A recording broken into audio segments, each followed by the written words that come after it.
अगर आप arm wrestling करते हो यानी पंजा लड़ाते हो, वेदर आप ऐसे स्कूल के अंदर फ्रेंड्स के साथ ऐसे पंजा लड़ा रहे हो एक दूसरे की ताकत को जांचने के लिए, या फिर आप एक प्रोफेशनल आर्म रेसलर हो, स्टेट नेशनल और इंटरनेशनल लेवल के ऊपर आप आर्म रेसलिंग खेलते हो, then this video is going to change your life.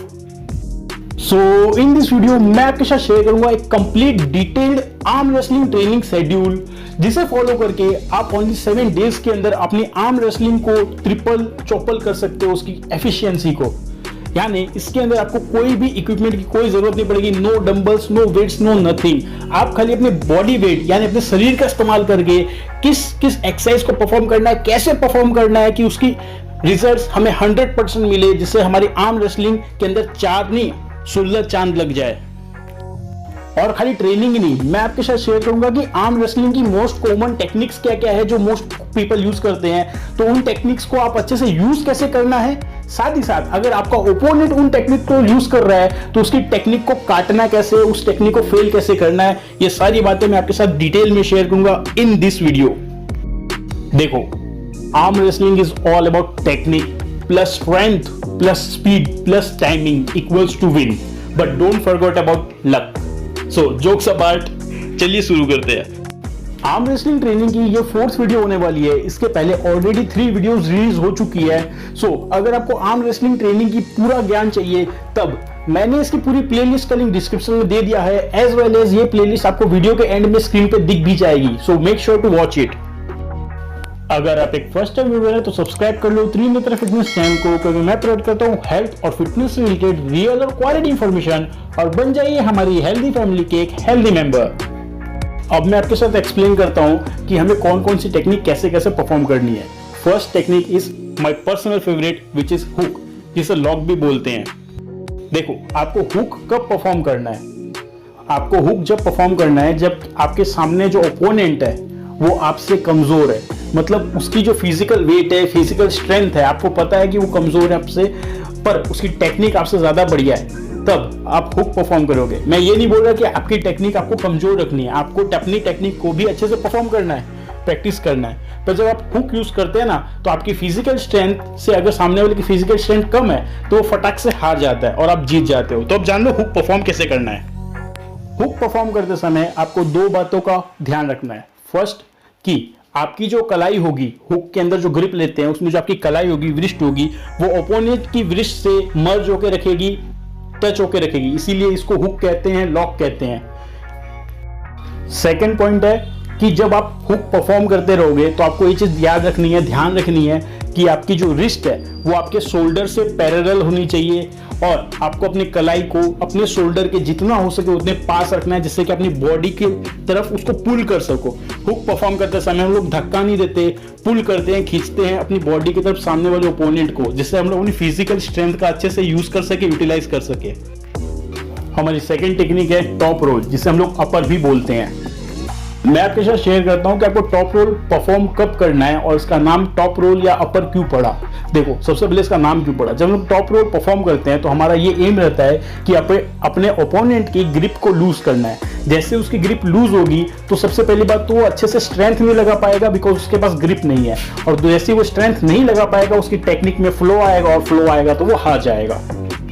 अब जान लो आपको करना क्या रहता है। अब जैसे ग्रिप लोगे तो आपका ये एम रहना चाहिए कि ओपोनेंट की जो अंगुलियां रहेंगी, जो उसकी कलाई रहेगी, जो हथेली रहेगी, उसके अंदर आपको अपनी अंगुलियों को धसाना है, घुसाना है, जिससे क्या कर सको कि आप उसके जो ग्रिप है उसको लूज करने के लिए अपनी अंगुलियों के प्रेशर देके अंगुलियों से उसके ग्रिप को खोलना है। ये है टॉप रोल की टेक्निक। इसके अंदर एक बात का आपको ध्यान रखना है कि जैसे ही रेफरी गो बोलेगा आपको पुल करना नहीं है, पुश करना है अपनी अंगुलियों को उसके हथेली के अंदर।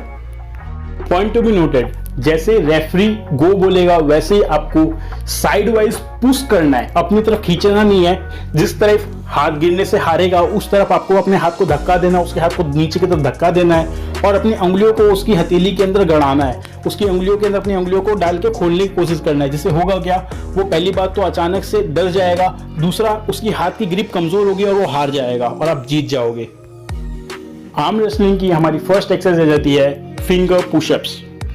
आपने पुशअप्स के डिफरेंट वेरिएशंस किए होंगे, इंक्लाइन, डिक्लाइन और पंच के ऊपर पुशअप करने वाला भी किया होगा, डिप्स जिसको बोलते हैं, डिप्स भी लगाए होंगे। बट हाँ, क्या आपने फिंगर पुशअप्स किए हैं? यानी आपको पुशअप करने हैं नॉर्मल जमीन पे या फिर मैट के ऊपर, but instead of your palm you will be using your finger tips.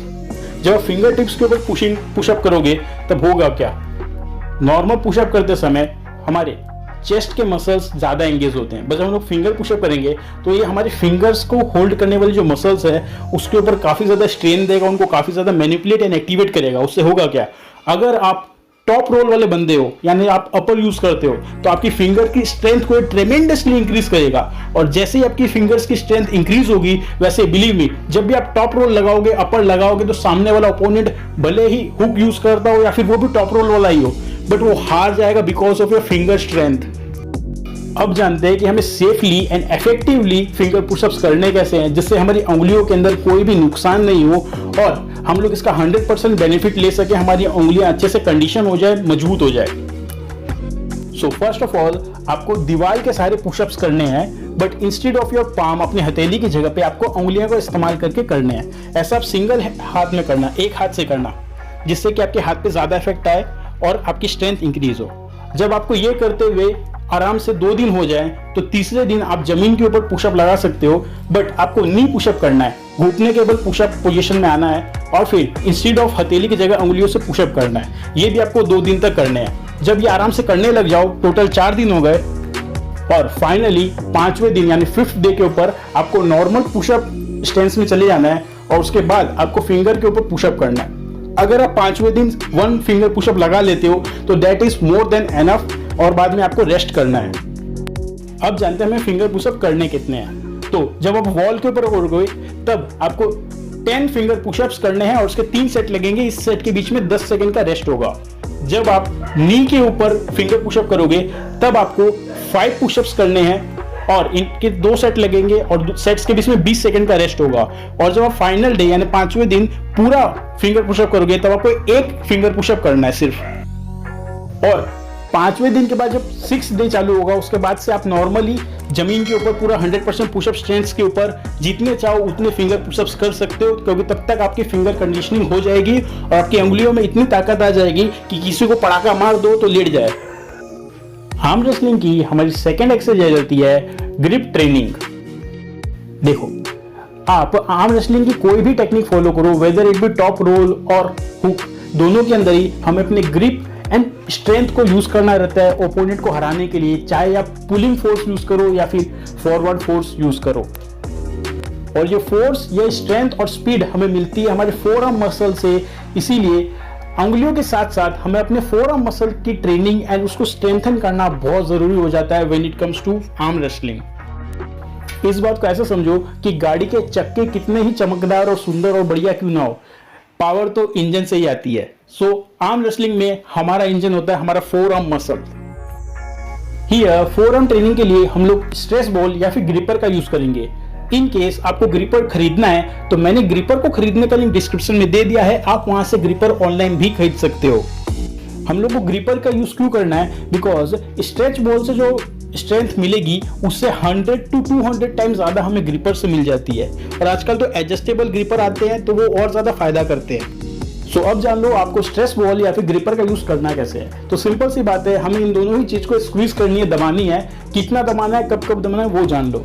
सो आपको इसकी एक बार की सेटिंग के अंदर 25 रेपिटेशन के 3 सेट लगाने हैं और इस सेट के बीच में 15 सेकेंड का रेस्ट होगा और आपको ये दिन में एटलीस्ट 2 बार करना है फॉर मैक्सिमम बेनिफिट।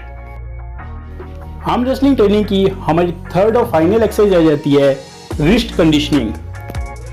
देखो, आर्म रेसलिंग में हमारी उंगली और फोरआर्म जितने जरूरी है उतने ही जरूरी है हमारी कलाई। सो आपको अपनी कलाई को भी अच्छे से ट्रेन करना है जिससे ड्यूरिंग आर्म रेसलिंग आपकी कलाई में कोई भी तरह की चोट नहीं लगे। और साथ ही साथ रिस्ट को ट्रेन करने से ये आपकी आर्म रेसलिंग में अगर आप स्पेसिफिकली लॉक वाले बंदे हो, हुक वाले बंदे हो मेरी तरह, तब ये आपके हुक की कैपेसिटी एंड स्ट्रेंथ को ट्रेमेंडस दी है। सो अब जानो हमें रिस्ट कंडीशनिंग करनी कैसे है। हियर आपको एक टॉवल लेना है छोटे साइज का, उसे पूरा पानी में डुबो के भिगो लेना है। उसके बाद आपको उस टॉवल को निचोड़ना है, इतना निचोड़ना है दोनों हाथों से कि उसमें से सिंगल ड्रॉप ऑफ वाटर निकलने में भी एटलीस्ट 10 to 15 सेकेंड्स लगे। सो ये एक सिंपल सी टेक्निक है बट ये ट्रेमेंडस रिजल्ट्स देती है आपकी रिस्ट कंडीशनिंग के अंदर। अब जान लो आपको ये टॉवल वाली एक्सरसाइज करनी कितनी है। हियर आपको इसको दिन में 2 बार करना है, एक बार सुबह और एक बार शाम को। इसकी एक बार की सेटिंग के अंदर हमें 10 रेपिटेशंस करने हैं और इसके सेट लगेंगे 4 और हर सेट के बीच में 1 मिनट का रेस्ट होगा। ये अकेली एक रिस्ट कंडीशनिंग आपके दोनों ही आर्म रेसलिंग टेक्निक्स के अंदर आपको बहुत ज्यादा फायदा पहुंचाएगी। सो इसे करना मत भूलना। So this was today's video. आपके स्क्रीन के ऊपर आर्म रेसलिंग की पूरी प्लेलिस्ट चल रही होगी, वो आप देख लेना। अगर आपको कोई भी क्वेश्चन हो हेल्थ और फिटनेस रिलेटेड तो कमेंट करना मत भूलना। I will try my best to help you out. जय हिंद, वंदे मातरम।